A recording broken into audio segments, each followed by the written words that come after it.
അച്ചാച്ചാ, ഇന്നലെ എന്റെ കൂട്ടുകാരനില്ലേ ഈ മാലാകമാരോട് പ്രാർത്ഥിക്കണം ഞാൻ കണ്ടു.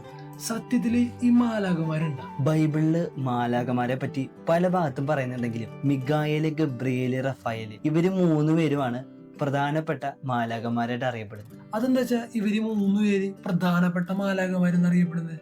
ഇവർക്ക് മൂന്നുപേർക്കും ഓരോ ദൗത്യങ്ങള് ദൈവം കൊടുത്തിട്ടുണ്ട്. ഉദാഹരണം പറഞ്ഞ മിഗായേൽ മാലാക യോദ്ധാവും സംരക്ഷകനുമാണ്. ഗബ്രിയേൽ മാലാക ആകട്ടെ ദൈവത്തിൽ നിന്നുള്ള സന്ദേശങ്ങൾ അറിയിക്കുകയും റാഫേൽ മാലാക രോഗശാന്തി നൽകുകയും ചെയ്യുന്ന മുഖ്യ ദൂതന്മാരാണ്.